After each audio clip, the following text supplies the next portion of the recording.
येईन पण असतात मी गाडीमध्ये सर एक मिनिट डॉक्टर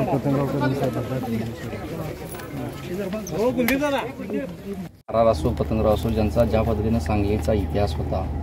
किती मोठा परिणाम राहिला असता हे जर दोन नक्कीच बघा सांगलीतून आता नाहीये पतंगराव नाहीये सांगलीचं हे वैभव होतं अलीकडच्या राजकारणात सांगलीची ओळख होती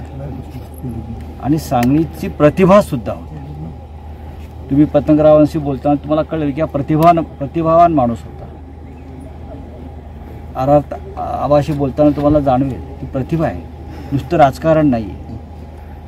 आता हे कसदार बियाणं कमी होत चाललंय सांगलीचा आत्ता जो वाद उद्धव ठाकरे गटात वडेट्टीवारांनी सांगितलेलं आहे आमच्याकडे येऊ शकत नाहीत आमचे दरवाजे गद्दारांसाठी कायमचे बंद आहेत श्रीकांत शिंदेने फेऱ्या मारतायत टकटक करतायत पायरीवर बसल्यात येऊन बसतायत गवळी बरं का पण दरवाजा उघडला जात नाही एक मिनिट श्रीकांत शिंदेने सांगितलंय की कल्याणमध्ये मोठमोठे वाघ येऊन वल्गना करून प्रवेश पुन्हा भाजपमध्ये होऊ शकतो काय मला त्याविषयी माहिती आहे आणि मी सतत पक्षांतर हा महाराष्ट्राला एक लागलेला डाग आहे पण एकनाथ खडसे यांच्यावर जेव्हा भाजपमध्ये अन्याय झाला ते राष्ट्रवादी आले आणि त्या राष्ट्रवादी काँग्रेस पक्षाच्या अध्यक्षाने त्यांना पुन्हा एकदा ती प्रतिष्ठा प्राप्त करून दिली खडसे साहेब असा काही निर्णय घेतील असं मला वाटतं पण वर्ष दीड वर्षच मला वाटतं झालं त्यांना येणं आणि लगेच भाजपात जाणं मला असं वाटत नाही खडसे साहेब असा काही निर्णय घेतील शिंदे गटाचे साधनगड ते सांगतात की तुम लढो हम पीछे आहे आदित्य ठाकरे आम्ही कार्यकर्त्यांच्या पिशेच आहोत ना कारण कार्यकर्त्याच्या बळावरच निवडणूक लढली आणि जिंकली जाते फक्त पैशाच्या आणि रसिदीच्या बळावर नाही आदित्य ठाकरे त्या ठिकाणी लढणार होते कल्याणमधून अशी वल्गना त्यांनी केली ते म्हणतात असं कोणी सांगितलं ना आमची जी वाघीण तिथे पाठवली आम्ही वैशाली दरेकर ती काफी आहे अजिबात आमचा वाद कोणाशी नाही राजकारणामध्ये अशा टीकाटिप्पण्या होत असतात आता मी गाडीमध्ये विश्वजित कदमांशी बोलत होतो काय बोलले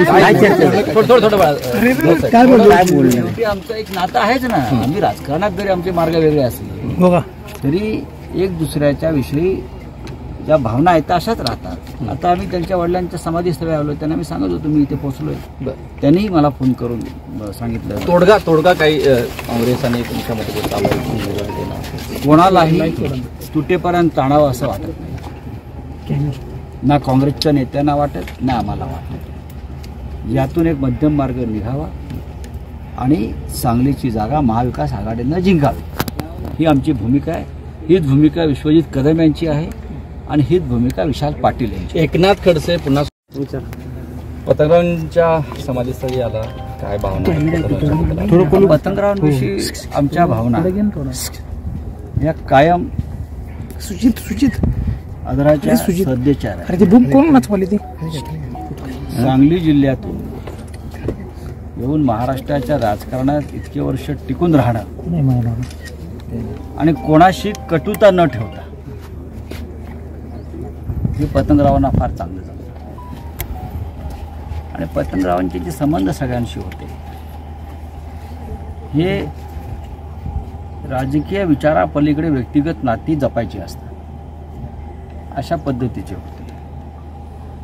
त्यांच्या दिलदारीचे किस्से खूप आपल्या राज्याच्या राजकारणात अजून सांगितले जातात फार मोठ्या मनाचा माणूस होता राजकारणात अशी माणसं दुर्मिळ असतात त्यांनी एक मराठी माणूस म्हणजे बाळासाहेब ठाकरेंना सुद्धा अभिमान होता की एका मराठी माणसाने शिक्षण सहकार क्षेत्रामध्ये शून्यातून विश्व निर्माण केले आणि अशी मराठी माणसं त्याने तर म्हणायची अशी 10 मराठी माणसं निर्माण व्हायला पाहिजे तर आपण महाराष्ट्र आणि देश काहीच करू म्हणजे जिद्द आणि जिगर त्याच्याकडे संस्था उभ्या करताना राजकारणात लढताना प्रत्येक बाबतीत त्यांच्याकडे जिद्द होती आणि आम्ही सगळ्यांनी त्यांचा कायम आदर केला ज्या पद्धतीचं